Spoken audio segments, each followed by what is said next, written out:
Amir Carlisle, former USC and Notre Dame running back and wide receiver. Went through a couple position changes. Now, as he was talking about, he's taken and assumed the role of Director of Player Development and Personnel at Notre Dame. So he's back on campus in a different role, which we'll discuss. He's also the co-founder of the Players Company, and trying to help shift the culture and shift the narrative around athletes and financial management. And so I want to chat about that. But thanks again, man, for joining. I couldn't get too farther into your background. I don't know that much about you. We obviously spent, I think, a year together, but I was trying to do some homework and not much out there. You're more of a private guy, which I'm the same type of way. But no, man, thanks again for joining and having this conversation. Man, yeah, of course. You're always anything for you, Wimbush, man. I'm excited to jump in today, and I really appreciate you for having me. Yeah, I hope you can use some of this content on the Players Company site and what you guys do, if it's valuable to you guys. It looks like Sheldon's kind of leading conversations there. Is that right? Yeah. So we're gearing up. The content arm of the Players Company, really producing content to humanize athletes. Get an inside view into their off the field, off the court lives. Sheldon has a really natural personality on camera, and I'm really happy that he's starting to let that be seen, because I think he has a bright future in front of the camera. So yeah, he's been leading a bunch of the conversations. They he just did some things at the league office in New York. They were out at the Super Bowl. I think they're doing something with NASCAR coming up. So yeah, really, he's really all in with kind of that segue. He was never one that crossed me as that type of guy, though. Like, most pure personality off camera, but not a guy who's going to put much out there. Maybe, I guess, not on his personal channels, but if he was tasked to do broadcasting or creating content for a company that he's, heavily invested in, then maybe, right? Like, would you agree with that? Like, being around him, I never thought of him as, like, the content media guy. Yeah, so Sheldon at Notre Dame, Sheldon was real reserved and quiet, and didn't really say much. But not at the same time. But not at the same time. Then I think as he started to transition to Sheldon in the league, he started to let a little bit more of his personality show. But still, he's aired towards being kind of a lot more private with that. What we've talked about, now, it's year 8 for him. He's got a lot more years behind him than he does ahead of him. And so he's starting to lean into what his personal brand actually is. And I think, his personality is really core to that brand, obviously. And so he's starting to lean into letting people see who he really is off the field now. So, gotcha. Cool. I guess, there's so much overlap with what you're doing, man. And I think what we spoke about when we were together a couple of weeks ago in South Bend was you still focusing both on the Players Company and then obviously now your new role. So I guess starting off with the Players Company first, I want to know what sparked this, right? Let the people know what you're doing with the Players Company, what's its goal and mission, and then get into the conversation, that kind of transitions into your role now. Yeah, so the Players Company, so kind of our origin story, this was in 2019. I had just stopped playing. Sheldon got picked up by the 49ers, and this guy who I played with really briefly, I didn't really know the guy at all. It was kind of one of those things where, we were locker mates for a couple weeks, and, the ever-revolving door of professional football, he was here today, gone tomorrow type of thing, and he had hit me up asking for some money to help him out on a payment. And I was with Sheldon. I was actually at his house at the time, and we kind of just like looked at each other like, dang, like you hear about all the horror stories about athletes spending money, this and that, and for the first time, we were actually seeing it firsthand. And so we were like, man, like what can we do? Kind of in the spirit of entrepreneurship, we kind of started brainstorming, and it was James Anawalu was with us. James had just got picked up by the 49ers at the time, so we were all at the table brainstorming. And the idea, we had got introduced to this company called Wealthfront, which is the robo-advisor out of Palo Alto. And they had this really cool financial planning software. And the cool thing about it was it allowed you to play with what if scenarios. What if I got cut? What if I spent this money? And really kind of pinpointing a lot of the financial distress that guys in the league face was due to spending. They live an exorbitant lifestyle, and then that career ends, and the expenses don't stop, but the income does. And so you'll never see guys going quote unquote broke while they're playing. It's just that their spending outpaces them. And so we were like, okay, imagine if we could do this little cool tool that you could basically play around with. What if I bought this car? What if I bought this jewelry? How would that affect me? And giving guys that information, our thesis was that would empower them to make better financial decisions. And so ultimately, long story short, took that to the NFLPA, met with them about 6 times, and ultimately they were like, we love this, but we have an existing relationship with this company called Financial Finesse, and ultimately we weren't able to go forward with actually making that deal happen. And so kind of at that time, Richard Sherman had just joined on with us. We were like, okay, do we stop here or do we do this ourselves? And we ended up deciding to do it ourselves. Hence the name The Players Company was really about how could we build something that really truly is for us, by us, that's only stated purpose is to protect and maintain the interests of athletes, and with the ultimate mission and goal of helping athletes reach their full potential. And so that was kind of our founding principle. That's still kind of what we're founded upon. And so since 2019, we've had the privilege of also creating a nonprofit called the Players Initiative. And it's the same stated mission of helping individuals reach their full potential, but it's now about how can we leverage the social capital and platforms of athletes to provide greater change for the broader community. And so that's where I found my passion. It is really working with the broader community, really plugging and playing athletes into their communities and utilizing the access that they can provide to create greater change. And so the Players Initiative has now, we've segued that into a platform called Learn. And essentially the core mission of Learn is to teach students critical life skills like what are all the things that we are not learning in school that we need to know in order to be good and succeed in life.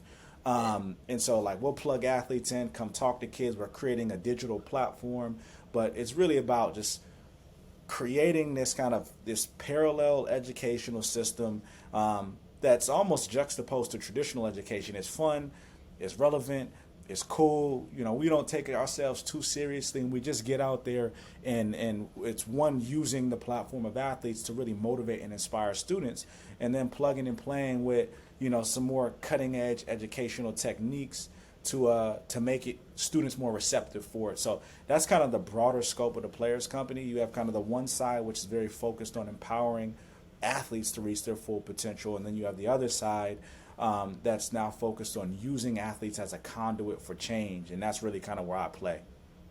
That's awesome. Both of those are amazing initiatives, much needed, especially as an African American, much needed, right? Because we probably make up a great majority of the folks that unfortunately, go broke after we're done playing, right? It's probably football and basketball, and that's a majority African American both dominated sports. Man, there's a lot of conversation that can come from that. And especially having people on board like Richard Sherman, even I know Lil Wayne, I believe, is a backer of your company. How'd you go about getting those type of caliber of people on board? Like, what was the message that resonated with them? Was it just the overall message of the Players Company, or was there anything else that went into it? Yeah, man, it was really about kind of like what you alluded to, is a lot of guys and girls in professional sports are first generation of wealth in their families. And this is a very unique time and a unique opportunity for these, young men and women to really change the trajectory of their families, change the trajectory of their communities. And, there's not much generational wealth. It's typically a buzzword within our communities, yet we have, these young men and women that have the opportunity to set that foundation. And so that's really been the message that people have really resonated with, especially those that have sat in that same seat, guys and girls that are first generation wealth in their families. They know the challenges, but more importantly, they know the opportunities that if the capital, if these individuals are stewarded and guided in the right direction, the type of impact that they can have. And so that's really been the message that we've led with wholeheartedly. That's great, man. That's phenomenal. And then, so you've obviously taken on a new role, not orthodox as a founder of a company, right, with investors to assume a new position, right, full time. But Notre Dame was obviously receptive to the idea around continuing to work on the Players Company. So what led to that decision? First off, I'll just stop there. What led to the decision of going back to South Bend? Yeah, well, one, the opportunity, when the opportunity for this position came up, it was really, kind of the perfect blend of where my passions really intersected for the past 5 years. And that's really, that's sports, that's football, and empowerment.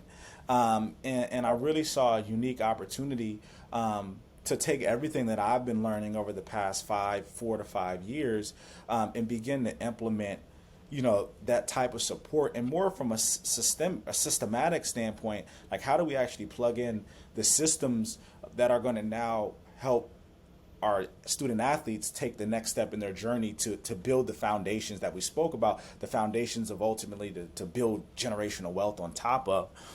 So that was one. It was like, man, this is, obviously this is where we, a lot of our greatest memories were created here. So it's kind of this full circle moment.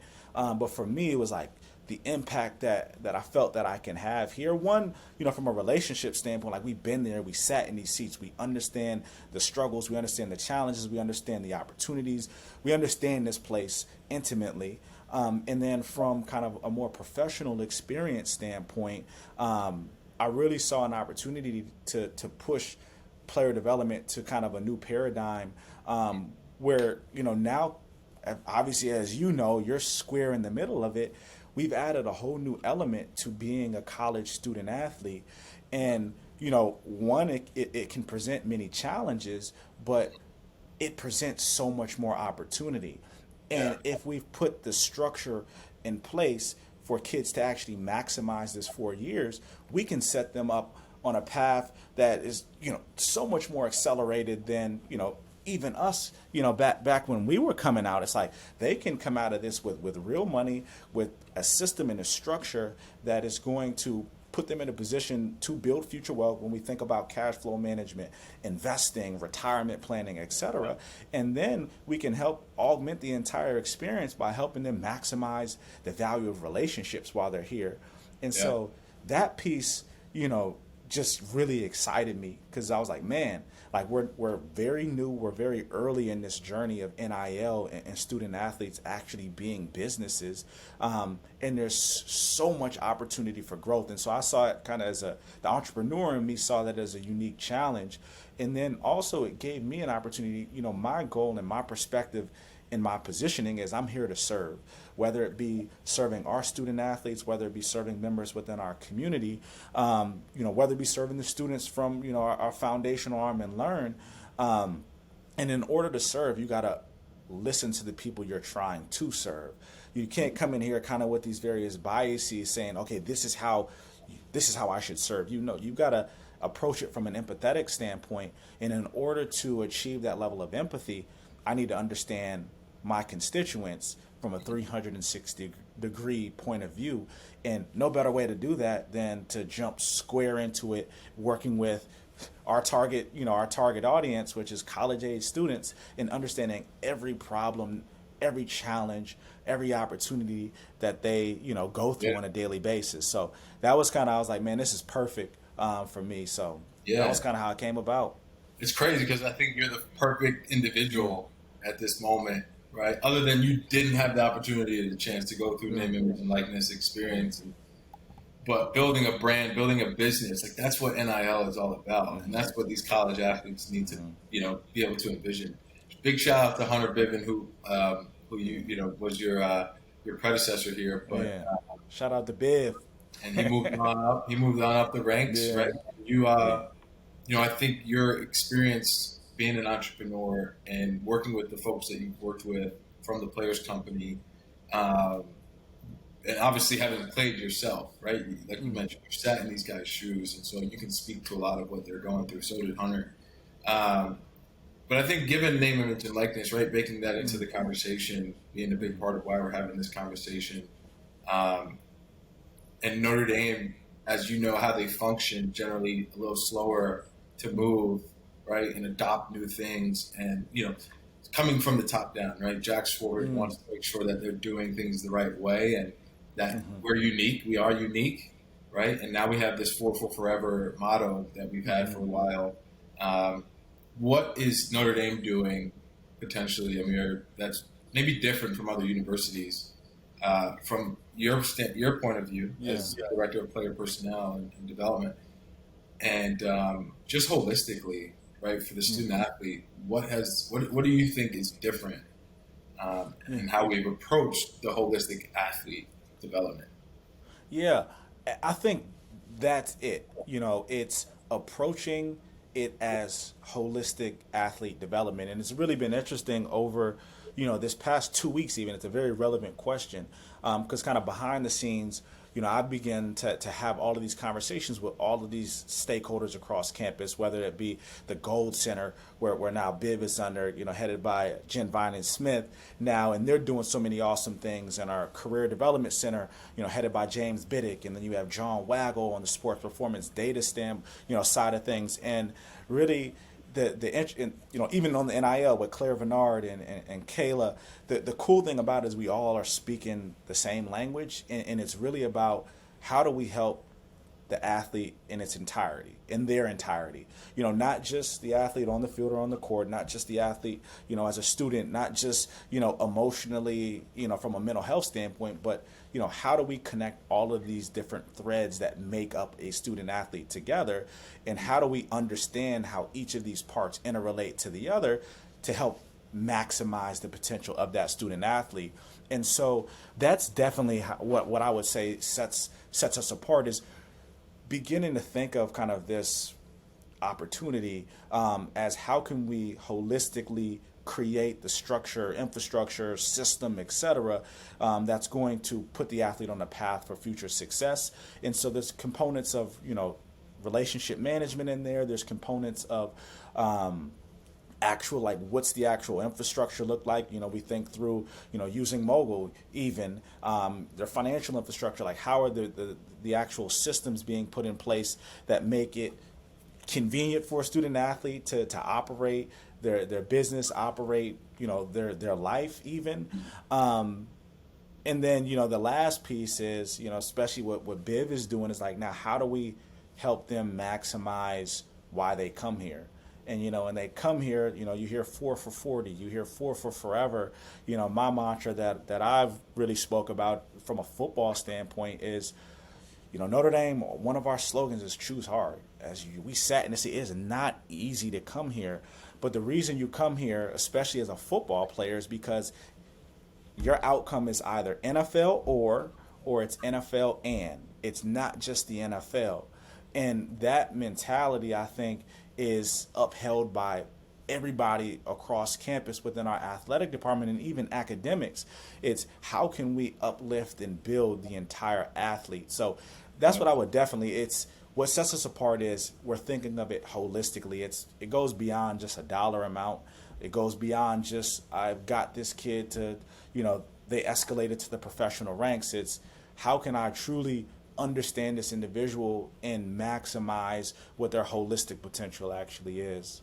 Yeah, that's unique, I think. I'm obviously not on campus, but I've spoken to a lot of people within your roles. Now, there's the NIL committees, and, I think it's unique in how we're developing our athletes in South Bend. But that's awesome to see. Do you have any empathy for being on the other side, being a staff member now, right? Understanding how, what's the biggest difference, or like, wow, I can't believe you guys are going through this. Man, so 100,000% empathy for everybody that was helping us while we were here during our careers. Because I don't know about you, but like when I was here and things happen, it just like they just happen, and you're like, oh, yeah, 6 buses just picked us up. We had food here, and then we came back to the Goog, and Right, it was like right, it was a right, good time. But like just understanding like the meticulous detail that goes on behind the scenes. Shout out to Olivia Mitchell who does all of our operations, but like it's crazy of all of the meetings that are happening to plan out just the smallest of details so everything just runs smoothly. And there's so many people like that's I'm still kind of just getting a lay of the land with how many people actually support especially football, but like our entire athletic department across this campus, from res life to community standards to student accounts to compliance. And like there's so many different touch points and people even outside of this building that are their day to day is to make sure our lives are just going smooth and according to plan. So I definitely 100% have grown an appreciation for just the small minute details that are like, man, like I would never even have thought of that. I would never even have thought of the person who might be putting together our credentials and puts the stickers on and is making sure they're putting them on the right way, etc. It's like yeah, this person's name is cut off by 0.8 inch of a margin, and they went yeah, and reprinted them and put them on so they look proper. And I'm like, dang, I appreciate the details and just how many people are here to make this machine run. yeah. That's awesome. And yeah, when you're playing and everything's being catered to you, you really don't have that understanding. You're not thinking about that, right? I Yeah, mean, granted, we have so much that's going on in our own lives and that's on our own yeah, plates, but you're not thinking about the day to day meetings going on yeah, going on yeah, behind the scenes. yeah. It's crazy because I mean, not you say that. Like now being on the other side, there is so much going on. From school to like even now with NIL and athletics, and sometimes you forget just to take a step back and enjoy the moment. And like that's one of the things that I stress with our guys now is enjoy every moment of this journey. Enjoy the ups, enjoy the downs, enjoy the happiness, enjoy the sadness, enjoy the pain, enjoy the Right. triumph. You're gonna be Because you're gonna be done. yeah, It's gonna be done, and it and it's over. yeah, It's especially the it's locker room, yeah, dog. The yeah, locker room for me, and my mom. I was just on the phone with my mom, and she was just like, "Brandon, you had so much athleticism in your yeah, body and so much competitiveness yeah, that you're still in your prime ages, and it's like where did all that go? Because you just stopped playing one day, yeah, and now it's like, yo, I don't find I'm running a 10K tomorrow, Amir, yeah. Oh like a wow. competitive 10K. It's only 6.5 miles, but like that's the most competitive thing Yeah, I've done in a long time. You well, know what I mean? That yeah, like I'm like preparing for and going to sleep early tonight on a Friday night. I'm yeah, like trying to get mentally, like yeah, yeah, pre game night. yeah, yeah, And yeah, it's just like where yeah, did all that go? Because you lose it and you lose that opportunity to compete at such a high level. And so I think bringing it back to our point, like yeah, appreciating the hards, the highs, the lows. yeah. Um, it's hard to do in the moment, but you really need to stop at the Golden Dome and look up and say thank you. Yeah. I'm Yeah. here for a reason. You know what I mean? Yeah, like, and it's shoot, dudes might think that's cliche, but it's like, man, like now being back here, it's kind of it's super nostalgic and like thinking through like all of these awesome memories that I had around this campus in that locker room, and it's like, man, I would love to be able to be back in the locker room with all of our guys again and have the conversations in the labs that we had. It's awesome that we're still able to all be here and stay in contact with each other, but there's nothing like that camaraderie we had. So yeah, like enjoy it, enjoy all of it, enjoy the conversations with coaches, your friends, enjoy your conversations with Sarge, enjoy your professors. Like literally, like just enjoy the experience, because it's gonna go by fast, and I agree, and that's actually been one of the the coolest things of being back is that now I'm kind of thrust back into our old routine, and Yeah. like now I'm getting Big my part. workouts in. I'm getting my turmeric shots in the morning. So like I feel like my general health Right. and productivity has really increased by having that same level of structure that we had once. But that's definitely been one of the coolest things to being back. Cool, man. A couple more questions I have. Yeah. I think everybody's trying to learn from a university standpoint how to best support their athletes, specifically within name, image, and likeness. What any, if any, suggestions do you have and learnings do you have for some other staff members across the country at all types of levels of institutions, right? Not just the Notre Dames, the USCs, the Stanfords, but like what has worked for you guys in terms of developing your athletes, within name, image, and likeness, and maybe specifically to your role, right? Because obviously there's the NIL committee, there's folks who are specifically, directed to that. But like, what suggestions do you have or advice for anyone on campus looking for answers? Yeah, so first I give my disclaimer. We got an awesome NIL team led by DP. And really my advice would be, obviously kind of another kind of disclaimer here is, I'm new to this, but it's really approaching the development of a student athlete with the perspective that it's all connected. Like everything is connected. It's something that Bob Diaco used to say back in the day. It's all connected. And that's really been my perspective, and that's been my approach, whether it be NIL, whether it be academics, whether it be their on-field performance, whether it be their mental health. It's all connected.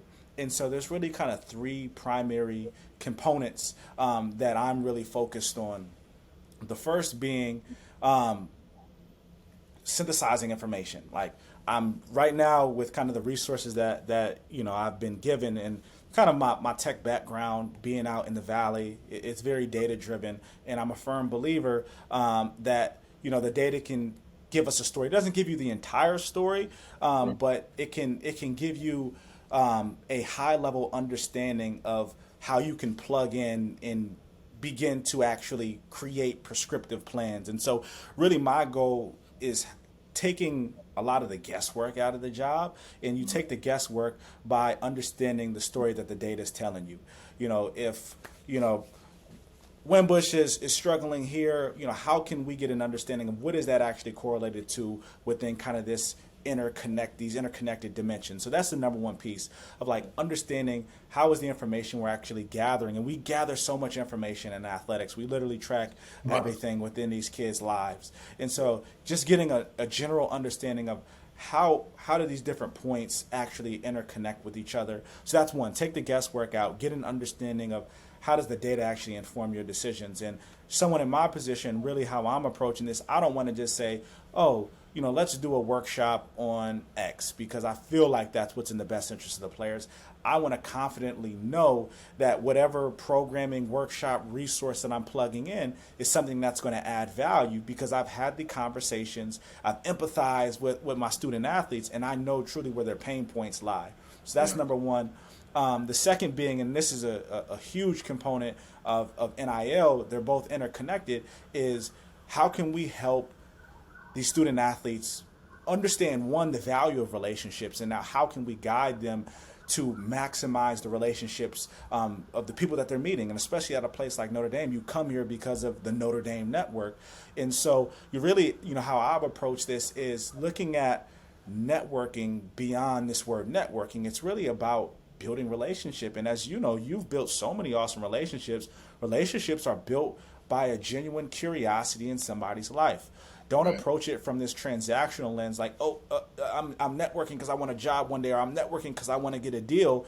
And it ties into kind of how they're actually approaching their brands. You want to approach your brand from this authentic, genuine positioning. And so you want to approach people from this authentic, genuine positioning because that's going to provide greater connections that are going to now take you to wherever you want to get to in life. That's so important. And I just wanted to let you speak so I can clip that. Yeah. But no, keep going. Yeah. And so that's a huge component. Is like, and how I see myself is I am their co-pilot that's helping them figure out how to navigate all of the complexity of all of these moving parts and helping them understand how do you actually build a relationship? How do you maintain contact where it goes beyond just getting someone's number and emailing them once and never coming back to it? So that's number two. And then the third component is, from an infrastructure standpoint, it's, things like MOGL, it's things like financial literacy, tax planning. Is like, how do we actually pull the resources in that make it plug and play when it comes to, okay, here's a deal, here's an opportunity, here's how I manage my cash flow, here's how I can contribute money to a retirement account, here's how I can essentially maximize the money that I'm making now. And so there's an element of kind of that financial infrastructure that's going to put them in place. And then also streamlining support resources. And a lot of that from an NIL standpoint, and how I'm focused kind of in my role, is finding whatever that unique brand is. What is their unique voice? And finding it through storytelling. And so those are really kind of the three ways that I'm approaching. Because I see NIL as a means to maximize their wealth socially, physically, emotionally, and especially financially. But it's provided them the opportunity to really set the foundation for the next 30, 40, 50, 60 years of their lives. And so it's really about how do we actually help put the pieces in play to help set that foundation. And that's really the three kind of pillars that I'm focused on, of really setting that concrete foundation that they can now go and build the home of their dreams on. Yeah, might have been 4 or 5, but those are all those are all awesome inputs. I appreciate it. And then last but not least, man, what are you most looking forward to, both on the players company side and then heading into the 2023-2024 football season and academic season? If you could kind of segment both of those answers. Yeah, so, okay, on the TPC side, I'm super excited. Sheldon has been killing it on the content side, and there's a lot of awesome opportunities. So, and I also got to shout out Darnell. So Sheldon and Darnell are running our content. And so I'm super excited to see kind of where the doors that are opening take us in terms of the stories that we're able to tell. On the educational side of things, I'm just super excited to just continue to pursue my passion of helping teach students the skills that they need in life to succeed, and really helping take students to a place where maybe the resources in their environment couldn't take them without kind of that extra support. And so this year, really focused on partnering with a bunch of we just partnered with a charter school network out in Dallas, partnering with all of these awesome corporations that are kind of helping us further our mission, doing some awesome things with companies like BlackRock and Charles Schwab. And so there's some really cool kind of bridges that we're building between dedicated students and corporations that are looking to really access a pipeline of talent that historically may not have been as apparent, like your Stanfords and Harvards, et cetera. So I'm super excited to kind of continue that mission and continue our work there and providing a lot of opportunity for students. And it's a very similar kind of excitement here at Notre Dame. I'm really excited about the opportunity to kind of do all of those 3-5 things that I just mentioned, and really begin to establish that level of structure and systems here to set our student athletes up for future success. I'm excited to continue to build relationships with these guys on the team. The human element, like, that's the funnest part of the day, of just being in the locker room, going to lunch and just having conversations. And I'm excited to get back on the sideline and be there to root the team on this season. I think we got a super talented team that's going to do awesome things. So I can't wait to see kind of what the 2023 season. I have high hopes, but as as a former student athlete, it's a day at a time. So just approaching every day as its own new challenge and trying to win that day. So I'm definitely excited what the rest of this year holds. Cool. And then my last thing that came up into my mind was, what does success look like for you, Amir, sitting in the seat that you're sitting at, in the role that that you've assumed, right? What does success look like for you? Maybe it's 3 to 5 years, right? You can't really tell within 1 year because you're kind of directing your efforts at seeing someone's growth. But what does success look like to you? How would you define success as far as the Notre Dame role? Yeah. So success here is when one of our student athletes on this team walks across the stage, gets their diploma, and says, "I made the best decision of my life." Now, I understand, you got to fight through the cold. You got to fight through, South Bend isn't the buzzing metropolis as a LA or a New York might be. But when that kid shakes the hand of whoever they're shaking and gets that diploma, they have the confidence in whatever the next step is in their life, whether it be they're pursuing a career professionally in whatever in football, whether it be they're pursuing a career professionally in another vertical or another career of choice, that they're confident in the relationships that they've built, they're confident in their knowledge of money, they're confident in the knowledge that they've acquired from this institution, that they know whether or not it's one specific career path, but they feel confident in whatever that next step that they're taking, that they've, one, made the right decision to go to Notre Dame, and two, that they're prepared for whatever that next step is. That's success for me, because that means that I've, over the 4 years that they've been here, I've provided the resources, I've connected them, I've taught them how to build relationships, I provided with them the infrastructure and the systems for them to succeed. So that's what success looks like to me, is that, that individual, that student athlete is confident in their preparation, whatever, the next step may be. So yeah, that's definitely how I would define success. Awesome, man. That's amazing. Yeah. We're lucky to have you back on campus. I personally, and I think I speak for a lot of folks, appreciate the work that you're doing. Appreciate the work that Notre Dame continues to pour into our student athletes, man, because that is our network, right? For you and I, for the next 50 years of our lives, we're giving back, and we can help these kids, and hopefully they'll be able to help us. And so it's a recurring cycle, and again, just glad that you're back in that seat. And yeah, man. So thanks again for joining. Where can everyone find you? Any information that you want to kind of disclose, whether it's the Players Company or Notre Dame, whatever you'd like. Yes, my Twitter, SolarBot3, is probably the best place to stay in touch with kind of what I'm doing. I'm about to drop a newsletter, kind of just talk about some of my approaches to education, whether from a curriculum distribution standpoint or from a behavioral psychology standpoint. So if you want to learn about kind of that nerdy stuff, let me know. But SolarBot3, and kind of in closing, I also want to give you a shout out, Brandon, man. I appreciate everything that you're doing, because it's we're working the same mission from opposite sides, and in order to help these kids get to where they need to get to in life, it requires this type of partnership and collaboration between both our sides. And so, man, you're doing awesome things. It's so cool to see your progression as an entrepreneur. You closing that round, knowing how hard it is to fundraise, like being a Black founder that has raised 7+ figures is an amazing accomplishment. So I just want to give you your flowers and congratulations on that. And I know, man, the way that you hustle and grind, like, there's so much future success for MOGL and for you as an entrepreneur. So I just wanted to say, man, I appreciate you and everything that you've done as well. Thank you, brother. Thank you so much, man. Well, appreciate Amir Carlisle joining. You can find him at SolarBot3 on all platforms. Players Company, and obviously back in South Bend, enjoying the warm summer weather, man. But look forward to seeing you on the sidelines in a new role. But thanks again for joining, brother. Man, thank you so much. Take care, brother.